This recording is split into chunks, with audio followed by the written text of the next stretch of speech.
लेकिन पहली बात आइडेंटिफिकेशन की चल रही है, तो मैं आइडेंटिफिकेशन के ऊपर बात करूंगा कि identification of Pahari speaking areas को जब कमीशन ने अपनी रिपोर्ट सबमिट की और जिस रिपोर्ट की बुनियाद के ऊपर 4% मिला है, इस रिपोर्ट की बुनियाद के ऊपर हमें 4% रिजर्वेशन मिली है। पहाड़ी स्पीकिंग जो ट्राइब है उसको 4% रिजर्वेशन इस रिपोर्ट के बुनियाद पे मिली है। इस रिपोर्ट के बुनियाद पे जो सर्कुलर निकलता है, आप उस सर्कुलर की बात करते हो, लेकिन उस सर्कुलर की बुनियाद जो है आप उसकी बात नहीं करते।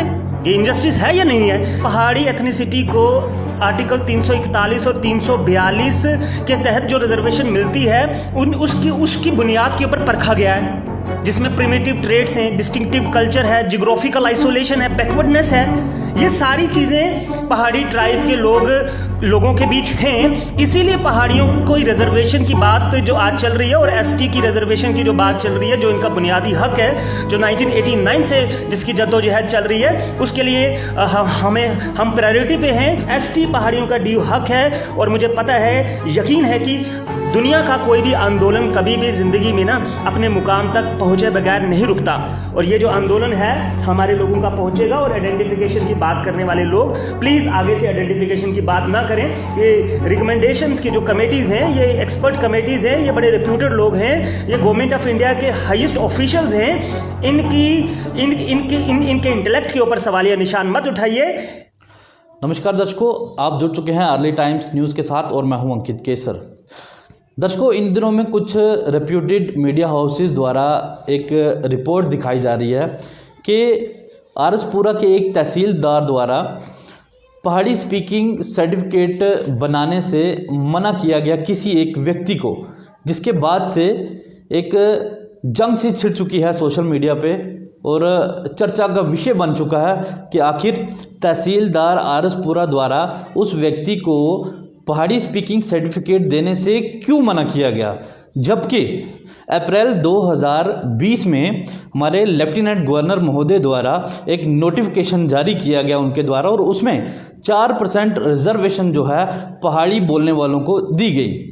और उस रिजर्वेशन और उस नोटिफिकेशन के बाद जो है कई सारे स्टूडेंट्स द्वारा, कई सारे लोगों द्वारा उसका बेनिफिट लिया गया, चाहे वो सीट्स की रिजर्वेशन में था या फिर स्कॉलरशिप लेने के लिए और कई अन्य चीज़ों के लिए उस 4% का उन्हें फ़ायदा पहुंचा। लेकिन अब सवाल ये उठता है कि कुछ रेप्यूटेड मीडिया हाउसेस द्वारा कुछ कन्फ्यूजन सी क्रिएट जो है वो की जा रही है कि आखिर वो कौन सा ऐसा क्राइटेरिया सेट किया गया है जिसके बिहाफ पे ये 4% रिजर्वेशन के तहत जो है पहाड़ी स्पीकिंग का सर्टिफिकेट लोगों को इशू किया जाए।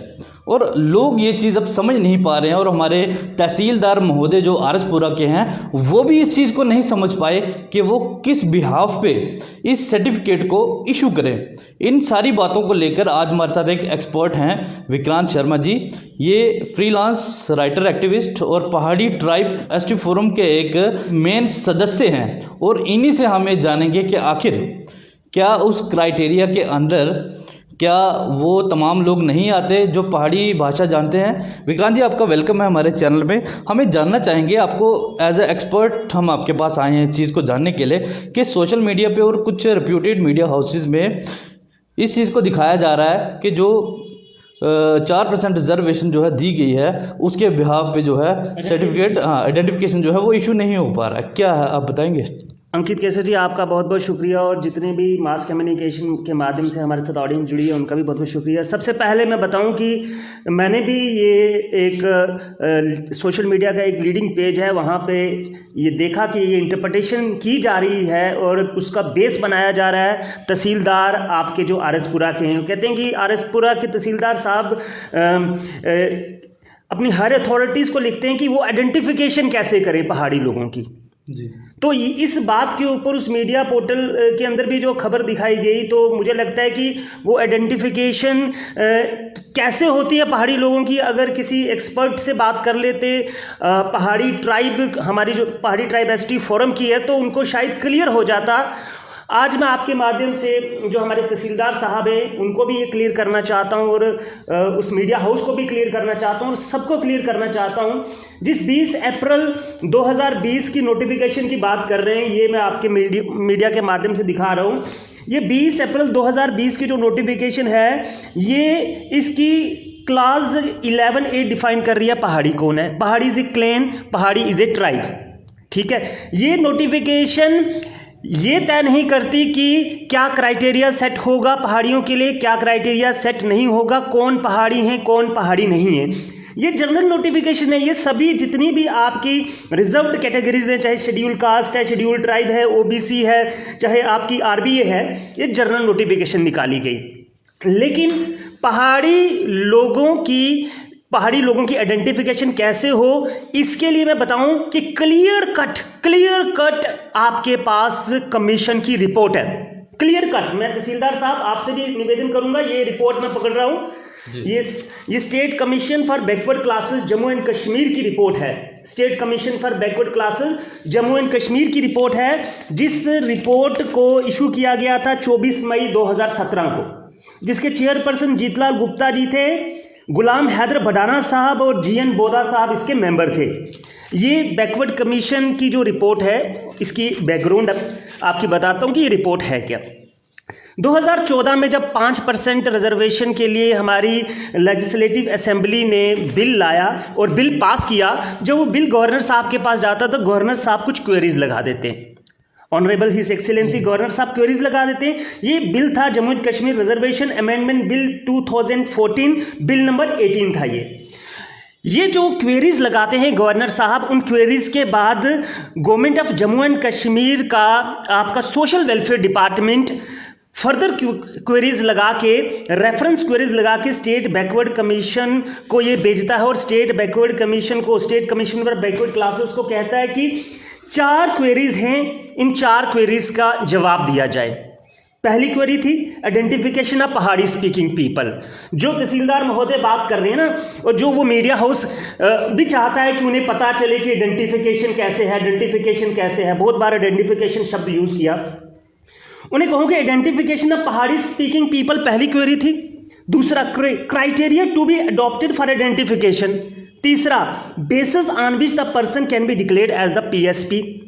और चौथा, बैकवर्डनेस, इनएडिकेसी, एटसेट्रा एटसेट्रा। लेकिन पहली बात आइडेंटिफिकेशन की चल रही है, तो मैं आइडेंटिफिकेशन के ऊपर बात करूंगा कि identification of Pahari speaking areas को जब कमीशन ने अपनी रिपोर्ट सबमिट की, और जिस रिपोर्ट की बुनियाद के ऊपर 4% मिला है, इस रिपोर्ट की बुनियाद के ऊपर हमें 4% रिजर्वेशन मिली है। पहाड़ी स्पीकिंग जो ट्राइब है उसको 4% रिजर्वेशन इस रिपोर्ट के बुनियाद पे मिली है। इस रिपोर्ट के बुनियाद पे जो सर्कुलर निकलता है, आप उस सर्कुलर की बात करते हो, लेकिन उस सर्कुलर की बुनियाद जो है आप उसकी बात नहीं करते। ये इनजस्टिस है या नहीं है?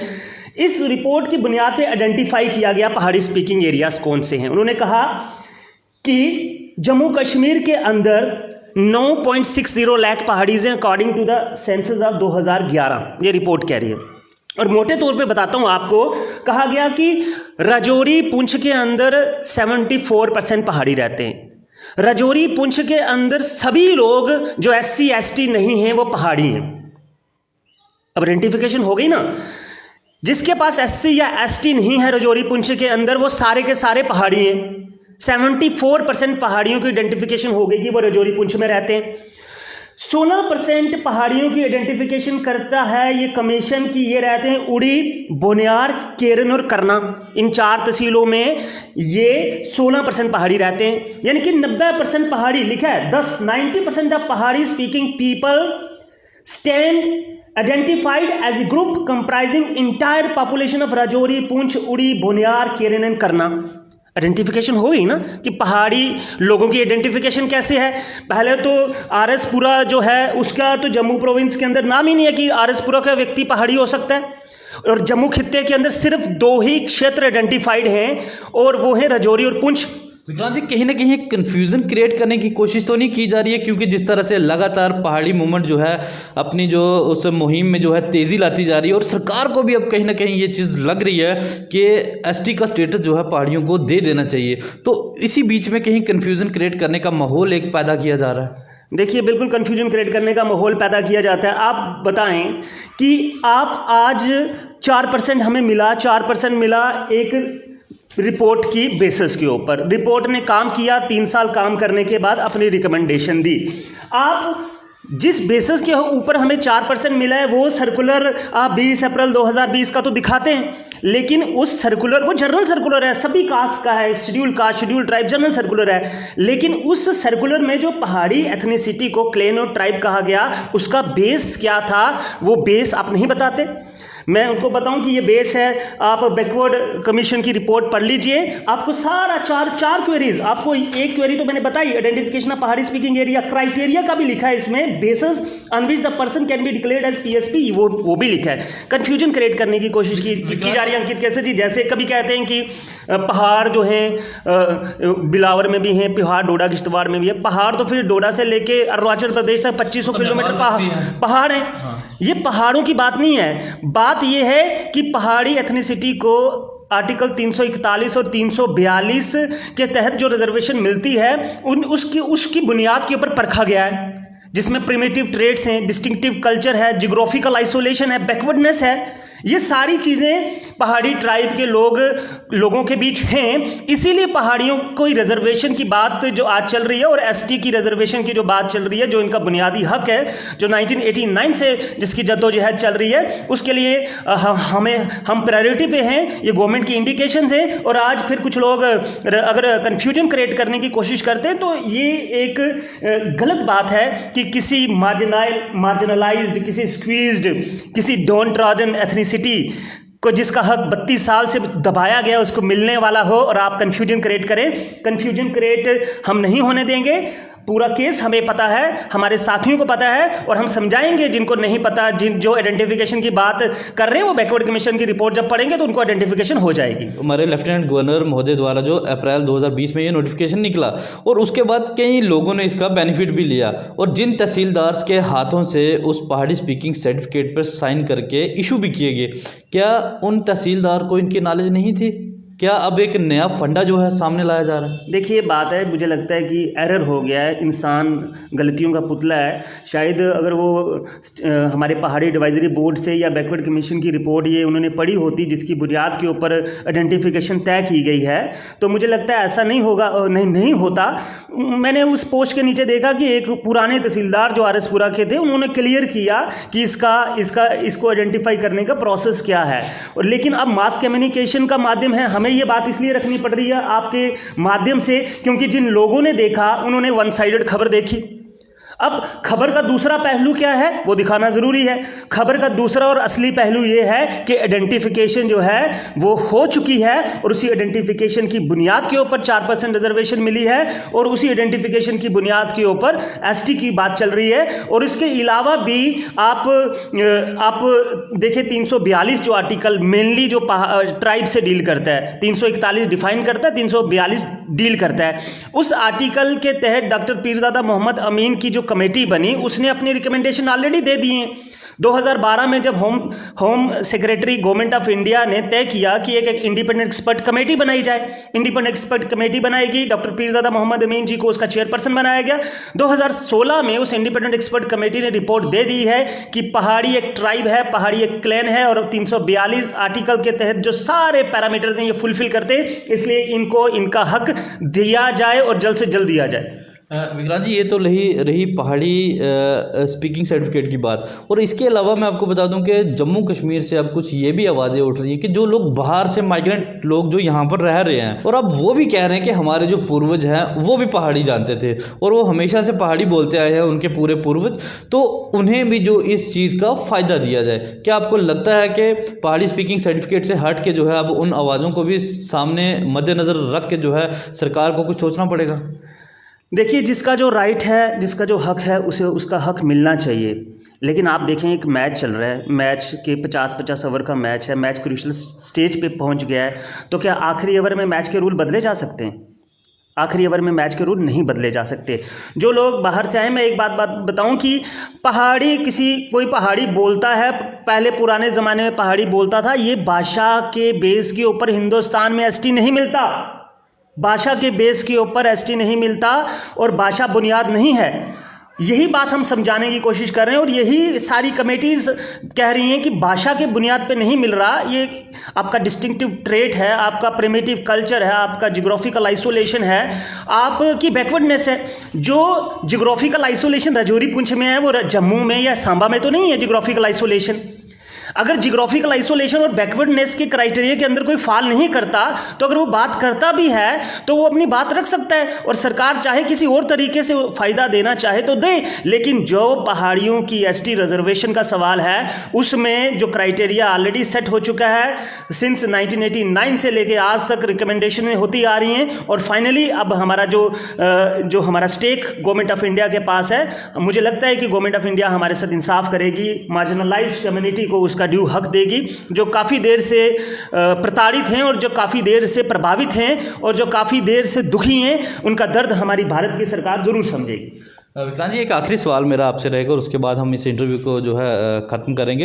विक्रांत जी, जब अमित शाह जी जम्मू में पहुंचते हैं और उसके बाद वो अपने स्पीच से ये भी कहते हैं कि हो सकता है कि पहाड़ियों का नेक्स्ट सीएम भी बन सकता है, लेकिन कहीं ना कहीं कन्फ्यूजन क्रिएट करके पहाड़ियों की उस आवाज़ को दबाने की कोशिश की जा रही है ताकि उनको एसटी का स्टेटस नहीं मिल पाए।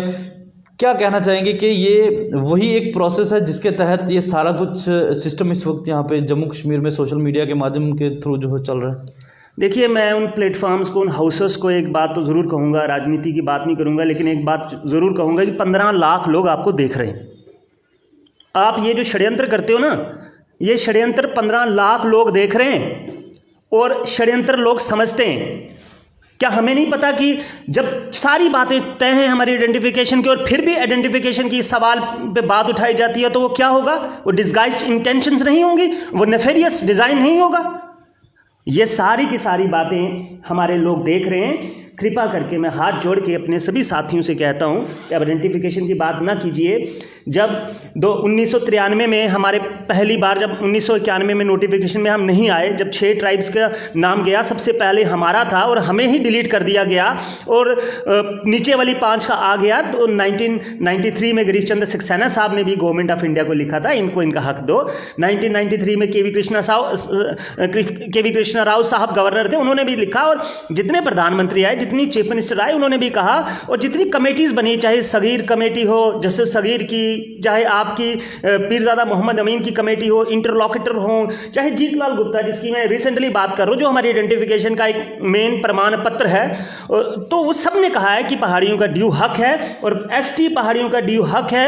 और मुझे पता है, यकीन है कि दुनिया का कोई भी आंदोलन कभी भी जिंदगी में ना अपने मुकाम तक पहुंचे बगैर नहीं रुकता और ये जो आंदोलन है हमारे लोगों का पहुंचेगा। और आइडेंटिफिकेशन की बात करने वाले लोग प्लीज आगे से आइडेंटिफिकेशन की बात ना करें। ये रिकमेंडेशंस की जो कमेटीज हैं, ये एक्सपर्ट कमेटीज हैं, ये बड़े रेप्यूटेड लोग हैं, ये गवर्नमेंट ऑफ इंडिया के हाईएस्ट ऑफिशियल्स हैं। इनके इंटेलेक्ट के ऊपर सवालिया निशान मत उठाइए।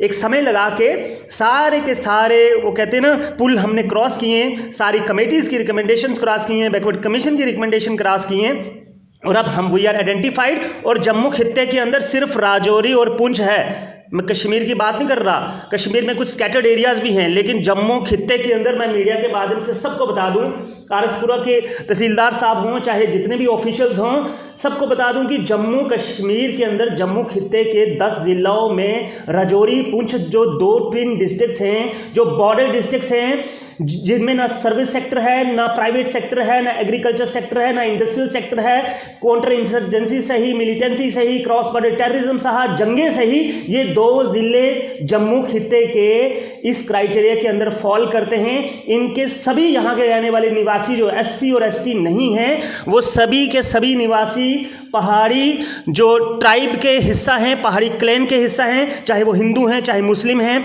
चाहे सिख हैं, चाहे ईसाई हैं, चाहे क्रिश्चियन हैं, वो सभी पहाड़ी ट्राइब का हिस्सा हैं। तो जिस बुनियाद के ऊपर लद्दाख में है, सभी पहाड़ी ट्राइब के वहाँ पे हिस्सा हैं। यहाँ पे भी जो एससी एसटी नहीं है, वो सभी पहाड़ी ट्राइब का हिस्सा हैं। और मुझे यकीन है कि हमारे देश के जो राजा हैं वो हमारे साथ न्याय करेंगे, क्योंकि father of Indian politics Chanakya कहा करते थे कि जिस देश का राजा अपने सीमा पे रहने वाले व्यक्ति को मजबूत करता है, उसे खुश रखता है, उस देश का कोई कुछ नहीं बिगाड़ सकता।